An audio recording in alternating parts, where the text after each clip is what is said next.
time is one of the deepest puzzles we face.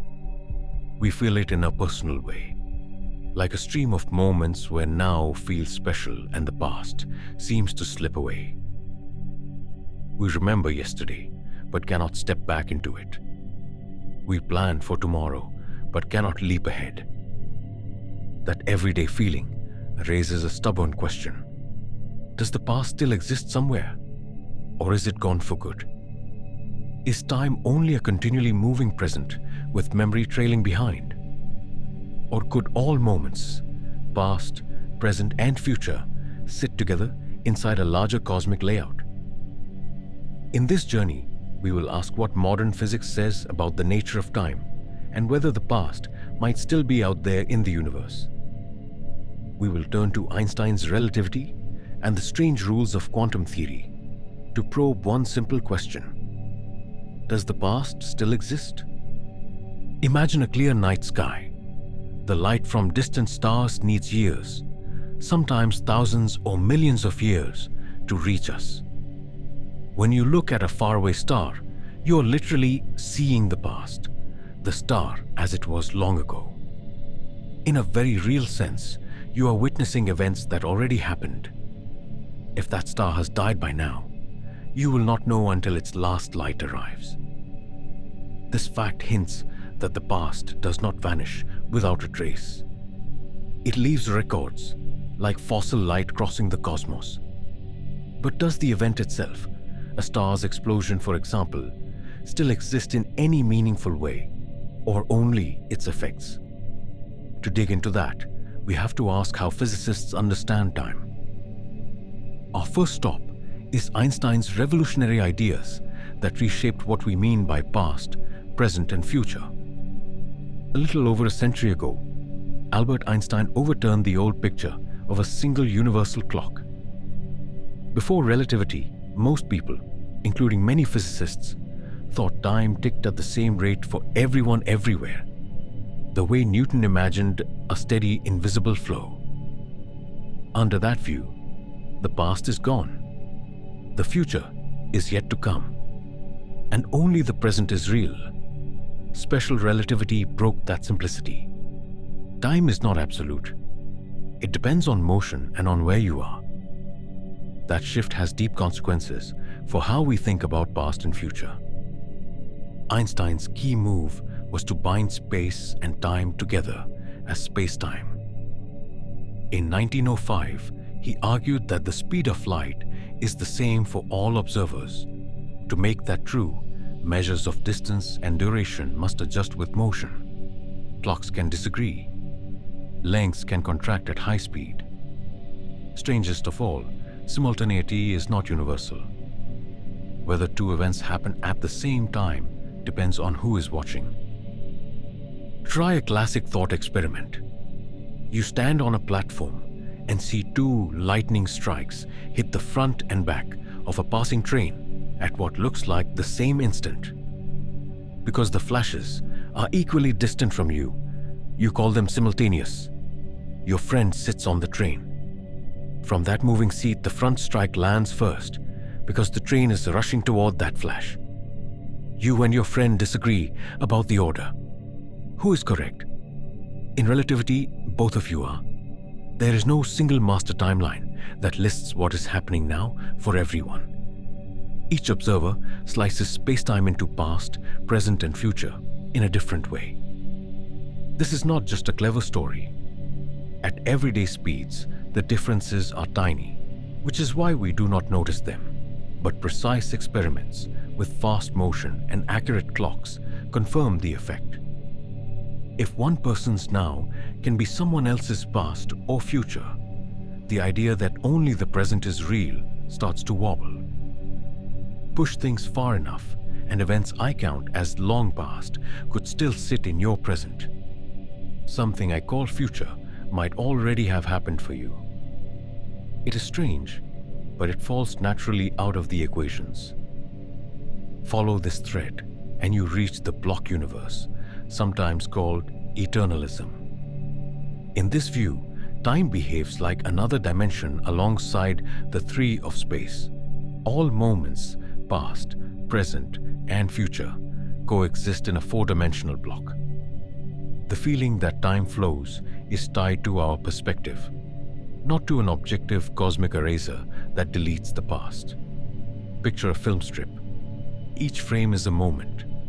The characters live frame by frame and only ever feel the current frame. We, holding the reel, can see the whole story at once. Another way to see it is a fast sequence of photos of someone walking. Flip them in order and you see motion, which mirrors our sense of flow. Lay the photos out on a table and the entire path appears at once. In the block view, reality looks like that full spread stacked through the time dimension. The past is not gone. The future is not something that pops into being later. They are different slices of the same space-time loaf. This grates against intuition. We are built to feel the present as special. Yet relativity has passed test after test, and it does not single out a universal now. If existence must mean exists now, and if now is relative, consistency nudges us toward the idea that everything that ever happens exists in some sense. As some physicists like to put it, past and future are locations, much like left and right.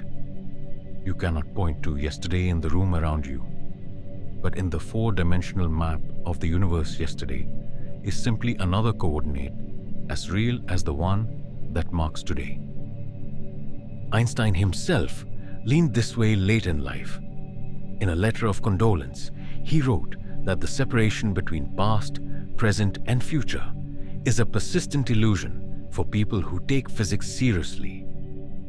The message is that, from the standpoint of the underlying laws, all moments exist. The divide we feel between past and present belongs more to our perception than to the fabric of the world.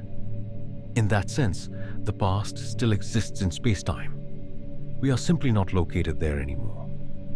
Not everyone is happy with the block. If the future already exists, what becomes of choice and change? One alternative is the growing block. In that picture, the past and the present are real, while the future is not yet part of reality, and new slices are added as time advances.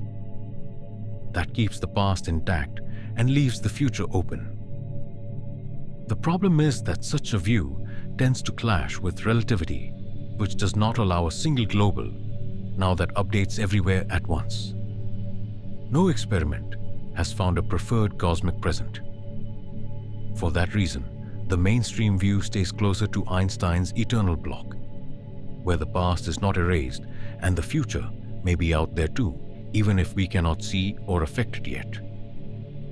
Relativity nudges us toward a world where the past sits inside space-time.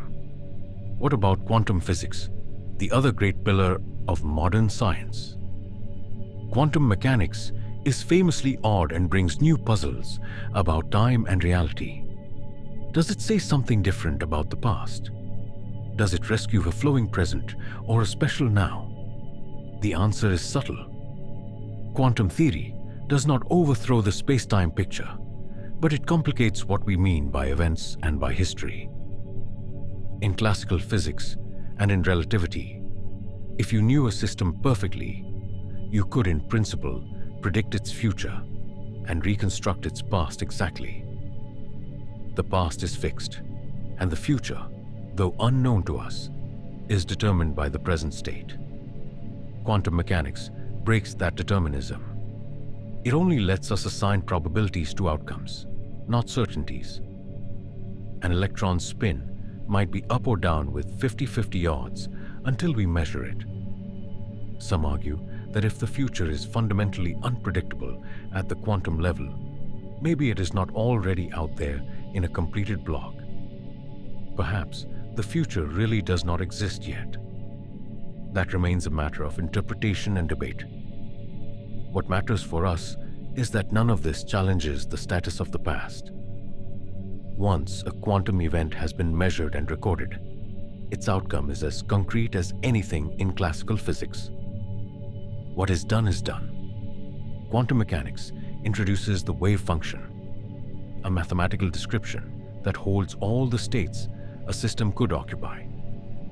When you measure the system, that spread of possibilities collapses to one concrete result. Before the collapse, the system is not in a single definite state. That is the point behind Schrödinger's cat. Until you open the box, the setup supports both live and dead branches at once. Now, how does this connect to the existence of the past? Did the cat have one definite history before we looked? Or was that history unsettled until observation fixed it? In many readings of quantum theory, you cannot honestly assign a single concrete history before a measurement. You have a blend of the histories the system could have taken. Only after you look do you get license to say, yes, the cat was definitely alive up to the moment we checked, or the opposite. Observation selects one reality from a menu of possibilities. Some interpretations even make it seem as if a measurement can also pick out a matching past. Delayed choice experiments push that intuition, since a particle's recorded behavior lines up with what we decide to measure at the end. That can sound like the present rewriting the past, but it is not that dramatic. These studies show that the single tidy storyline we like to give a quantum particle can fail at tiny scales. They do not let us change any event that has been observed. They only reveal that before facts are written into the world, what we call the past can be ambiguous. Crucially, when you merge quantum mechanics with special relativity, the space-time picture still stands. Quantum field theory is built across all of space-time, and it does not grant a privileged role to the present. Even the abrupt collapse of a wave function does not violate Einstein's speed limit, because you cannot use it to send a signal faster than light. In other words, quantum physics does not offer an escape from the block view. It does not add a universal clock, and it does not erase past events from reality. Some researchers have suggested that only the past and the present are real while the future remains open. Yet making that precise without clashing with relativity is difficult. As far as our best tested theories go, nothing shows that the past is deleted or that only the present exists. The past is etched into memories, into archives, into fossil starlight, into planetary motions. The cleanest reading is that those events still sit on the space-time map, even if they are out of reach now. If the past persists in a physical sense, why does it feel so different from now? Why can't we interact with it or change it? This is the arrow of time, the one-way direction from earlier to later that we experience. Most fundamental equations are nearly time-symmetric. The big exception is the second law of thermodynamics, which says entropy tends to rise. That is why eggs scramble and do not unscramble, why we remember yesterday and not tomorrow, and why causes precede effects in daily life. The early universe began in a state of astonishingly low entropy, a highly ordered condition. Since then, entropy has climbed, which builds a natural sense of before and after. Low entropy past states funnel into many higher entropy futures, so the past feels settled while the future remains open in many directions. In a block-style picture, the full timeline exists at once, but entropy is low at one end and high at the other. Creatures like us are physical information processors that move along the direction where entropy increases, which is why we sense a flow. We can store records from earlier to later, so we remember the past. We cannot store records from later to earlier, so we do not remember the future. The past feels gone because we cannot act on it, and because the entropy gradient prevents information from flowing backward the way it does forward. In four-dimensional terms, the past is simply earlier in the layout, not non-existent. Think of a chapter you already read. It is still in the book, unchanged, but you are now on a later page. An interesting consequence is that travel to the past looks extremely hard. General relativity admits exotic mathematical solutions, including wormholes and closed time-like curves. These allow loops in time on paper, but they demand extreme ingredients such as negative energy or cosmic strings, and they invite logical tangles like the grandfather paradox. Many physicists suspect that workable trips to the past are ruled out in practice, perhaps by consistency constraints or by some kind of chronology protection. Even if earlier chapters exist in space-time, they are not places we know how to visit. They remain accessible through records and light, not through machines. So, does the past still exist? By the lights of modern physics, especially relativity, the answer is yes, in a meaningful sense. Past events are points with definite space-time coordinates, as real as events that line up with our current now. There is no cosmic wave that erases yesterday as tomorrow arrives. All moments live inside the four-dimensional structure. We do not experience them all at once. We move through that structure, and thermodynamics gives our journey a one-way feel. That is an aspect of how our universe is set up, not evidence that the past vanishes. If you could take a wide outside view, you would see history and future laid out together as a grand timeline. What happened is woven into the structure of reality. Joy and grief, the age of dinosaurs, the birth of Earth, all of it sits in the past regions of the map. We cannot step back and interact with those moments with any method we currently trust, but they are there. The flow of time is like a moving spotlight that lights one station at a time, while the track behind and ahead remains unlit to us. The track is still there. In short, the divide between past, present, and future looks more like a feature of perspective than a hard boundary in nature. The past continues as part of the space-time tapestry. Moments do slip from our hands, yet they are not scrubbed from the universe. As Einstein hinted, time may be a stubborn illusion. In that spirit, yesterday still exists, tucked into the remarkable four-dimensional archive we inhabit, even if we can only look back at it and never return.